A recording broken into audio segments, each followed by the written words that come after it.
Welcome, Taurus, to your energy reading for what is your person thinking about you and where do you go from here. Okay, so whoever you're thinking about, if this is a love thing, then it'll show up in that way for you.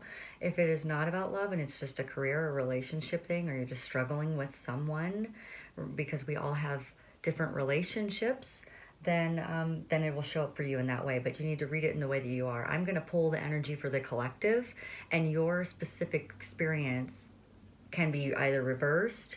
It could be just many different things. So if this reading doesn't resonate with you, just stick around because there's something in it for you to hear. We're going to be talking about the emotions around the relationship, and then also what to do if you have those type of emotions. If this reading doesn't resonate with you, but the emotions do, then you can have some value right there. So if you like this reading, or if you were entertained in some way, don't forget to like and subscribe and hit that notification bell. All right, here we go.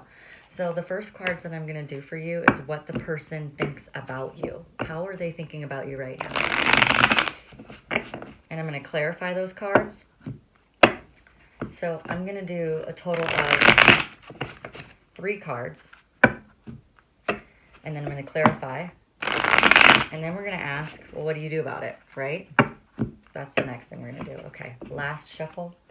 And I need 6 total cards, please, for Taurus Collective. All right.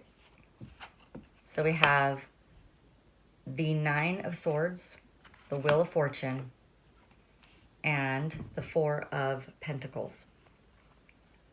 Clarified cards, Knight of Cups, okay, 3 of Swords, and the 10 of Wands. Okay, before I read those, I want to also get some advice cards. Well, yes, some advice cards. These right here. Let's do these first, and then we'll do the other ones. We're going to do some advice cards. I already know the emotions that are surrounding the relationship because I've already asked. So we'll talk about that in a second. And then what you can do about that. How can you help move through those emotions so that this relationship can be smoother? Whether it's a work relationship or a love relationship or whatever. Because we have different life experiences depending on where we are in our growth. So it could be a twin flame situation. I see a lot of masculine, feminine things going on for people. And that's just like, a twin flame is just when your soul splits and you have experiences on the planet, like in different bodies or something. And when you come together, then it's for more growth for your soul, okay? All right, here we go. So this is the first one, okay? This one, and this one, okay. Now I'd like to pull these ones.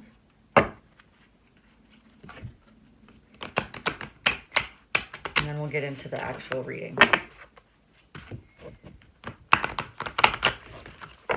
I hope that you guys had a great weekend. I hope everything went well for you for Easter. And let's kind of see where we're going from here.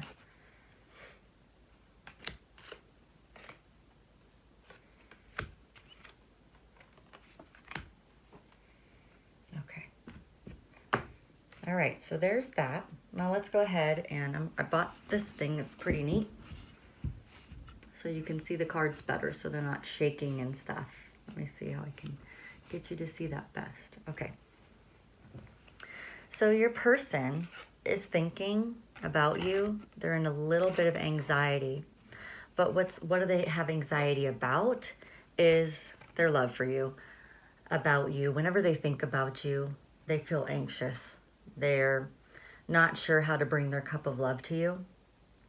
And there's some emotions that are surrounding you guys, and they're pretty strong emotions. So that's why, and we'll talk about it in a second, but that's why they're struggling so badly.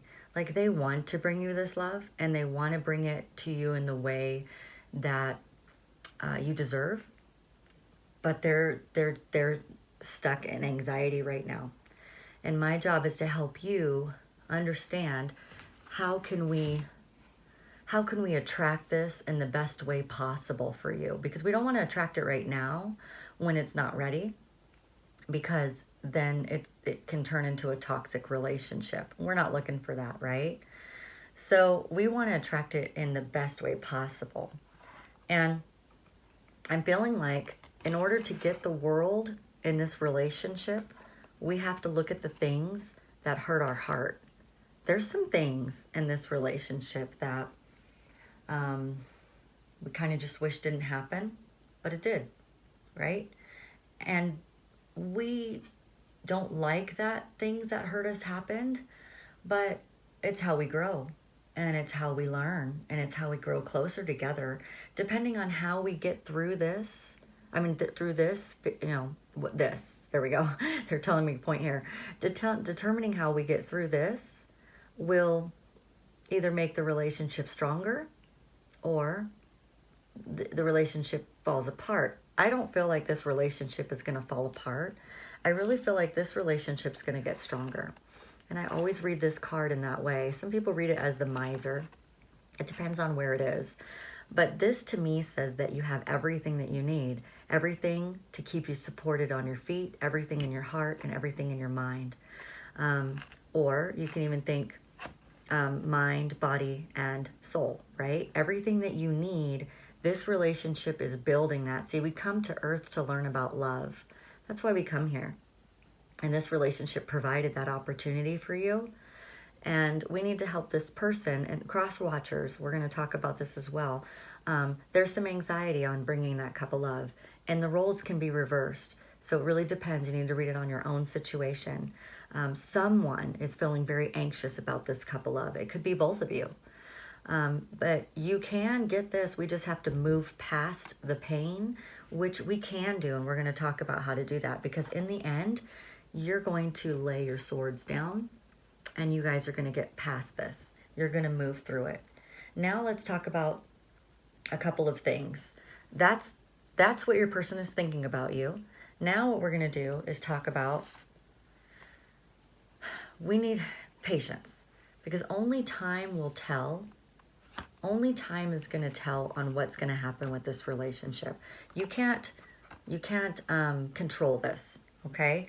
This person, whoever it is, whatever side it's on, needs to work through their emotions, and we need to give them the ability to do that, right? And so the most important thing is that acceptance is the key to your inner peace.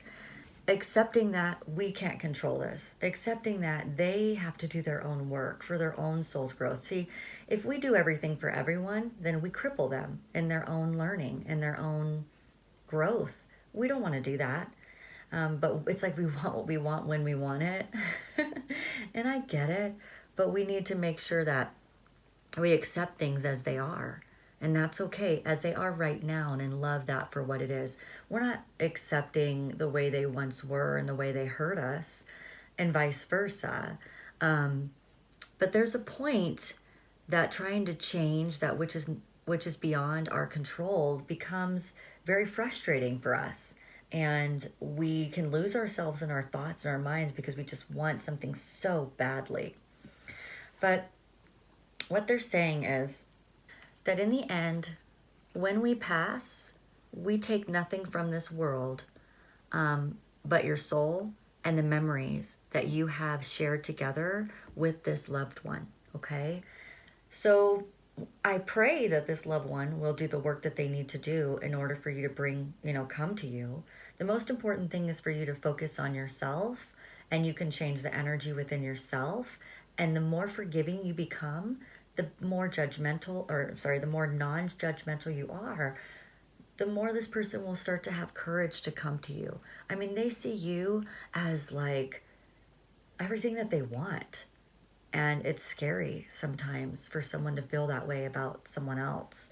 Like, you're everything that I desire, and you're everything that I want, and I just so much want you to be in my life. And I'm scared. I'm scared of that. Okay? So here's the thing, is this right here has been a chaste relationship. So someone, according to this, it's saying that you guys have either chased each other, or this person likes to be chased, or they've chased you before and it didn't work out. I mean, we have a feeling of someone running and someone chasing, right? And then it could be vice versa. But it's making them feel very overwhelmed because what if you run again? You know, or why are you not chasing me? That could be the other thing, because remember, we're reading for the Taurus collective, so it depends on the situation. I'm just reading the energy. So one of the advice to this right here, their anxiety, is for you to look inside of yourself and try to discover the things that you are unwilling to face. Maybe some things that you're afraid of, okay? And when we do that type of work, what we do is we write our feelings down, and then you can burn them if you want to. I'm in a place where I can't burn my stuff, so I just give it back to God. I have a box that says this goes to God, and I write whatever I'm going to write, and it goes inside of that box. Um, and you can tear it up if you want to and put it in the trash out of your home and just get it out of your house. So that's one way that you can do it. The other thing is, so let me take this off for a second, is that this right here, this relationship caused someone to feel undervalued, okay? And in order for this person to feel strong enough to come to you, somebody needs to feel valued. Now, if this is you, then you're going to need to do some inner work on trying to figure out how you can bring that value to yourself. The more you value yourself, the more other people will value you. And so in order for them to bring this cup of love, they have to feel that they can, you know? And we don't want them to come back if they're not going to value us, all right? But in the end, we do have a celebration. You're gonna do well. You're gonna do very well with this relationship. It's just part of the process, and this makes us stronger in a relationship. It makes the relationship more solid. Okay? Now what we're gonna do is we're gonna talk about the emotions that are surrounding this, that either you or the other person has. Now, when we're working with energy and we're trying to, and I don't want you to like take control or anything, but when we're trying to encourage, that's the word, we're trying to encourage the other person's energy to match ours. And when we're trying to encourage their growth, right? Because we can't do it for them, but we can encourage it. So let's talk about what someone's feeling in this relationship. There's two really strong emotions that someone's feeling. And the first emotion is disgust. Somebody in this relationship has felt disgusted in their actions, disgusted in the way that it played out, and they're not really happy about the decisions that were made. Okay? And disgust is a pretty strong emotion, and so that is a vibration that we need to work on, and we're going to talk about this right here. I'm going to post this because you can't really see it. I guess I can try to hold it up. Let me see if you can see that. This is the emotional guidance scale. And I actually took this off the internet. It's copyrighted. It's by Richard Bakeen, and I think it's one of the most amazing charts I've ever seen to explain the emotional guidance scale. And basically, what you do is you find your emotion and you try to move up the emotion. So when we're living down here in the lower emotions, we are manifesting lower vibration attraction.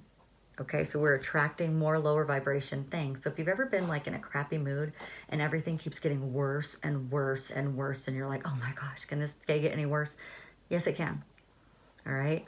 What we want to do is when we're down here, we want to try to get to the non-attachment stage first, because jumping from low vibration to high vibration is very difficult. Okay, so it's easier if we kind of move up the guidance scale, because this is bad alignment, this is good alignment. This is when you get everything that you want at the top.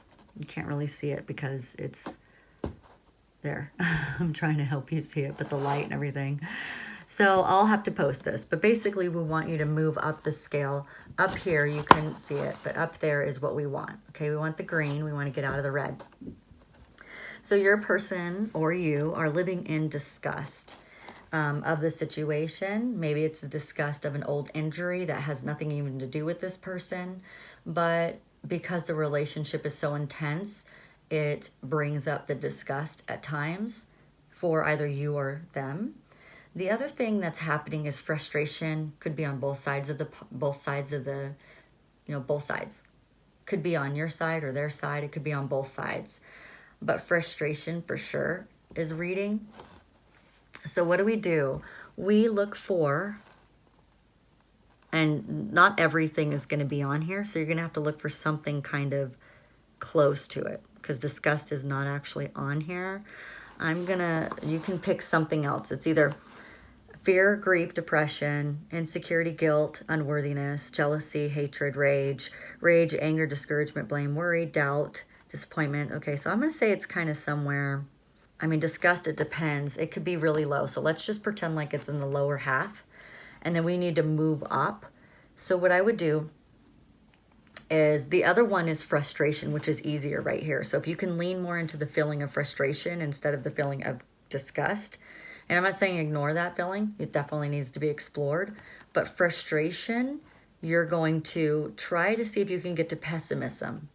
So start to write down thoughts that are more pessimistic opposed to frustration, okay?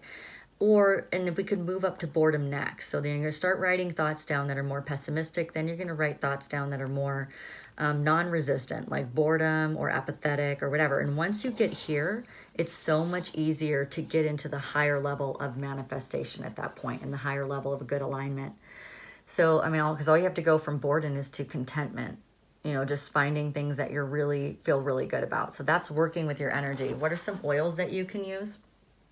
You can use the wild orange is the oil of abundance. You can't see it. I'll just put them back here, I guess. Hold it. There you go. Wild orange is the oil of abundance, and so that will open up your feeling closed down, or if your other person's feeling closed down. And what I like to do is, if the other person is someone that you actually do see, that you have contact with, then you can actually put this in the diffuser when you talk to that person. And that would be awesome, because it can help with the emotions in the air, in the area, right? Because they'll be smelling it in their olfactory nerve, which is leads them right to the emotional part of the brain, which is great. Okay, the next one is forgive. This is going to help work with the feelings of disgust. I'm going to put these down in the description box down below. I'll also put the emotional guidance scale in there too, because this person deserves credit. They did an amazing job on this scale. I've looked through so many, and this is my favorite. So that's what I would suggest. I would suggest forgive. I would look at the feelings of disgust and frustration that may be living dormant inside of your body, and see if you can work out that. If you have a psychologist, you should definitely work through those things with your psychologist. And because we're attracting, I put it up, I think, we're attracting this anxiety from this person because there's something that's active inside of us. We want to get them to here. We want them to bring their cup of love to us, okay? Because the Knight of Cups is proposal, romance. This person's thinking about giving you their love, like their love, okay? So be open to new love. Don't judge a book by its cover type of thing. Like, it's open love. Now, if this is a work relationship, then you need to read it in that way. This is just what I'm getting. For most of the collective is dealing with actual love. But if yours is work, just kind of read it with a more lighter tone, and just know that the person is super anxious about coming to you. This cup of love can just be like a proposal of, maybe they want to share their good ideas with you, and they're just afraid of you because they see you as higher status. And because that's what I feel here. This person looks really highly of this person, of you, Taurus. This person looks really highly of you because they're like up at night, right? And they can't sleep when they think about you. They're like, I want so badly for this to work and for this to be, because I just feel so connected to Taurus, but I can't do it. I'm just like, I can't. And so that's just the energy of what's happening right now. What are they feeling about you? We already know that in the end, you guys are going to lay this down, and you guys are going to do really, really well. So we just got to move through the energy. Everything in life is energy. We work with the emotional guidance scale. We manifest through emotions. So if you're feeling disgust and frustration over this situation, you're just going to bring more of that to you. So we need to work with those. Get you some oils, get you some things, get you a journal pad and some pens. If you need me to put that in the description box down below, I guess I will too, right? But let's just get you going so you can get some love in your life. All right, Taurus, have a great, great week.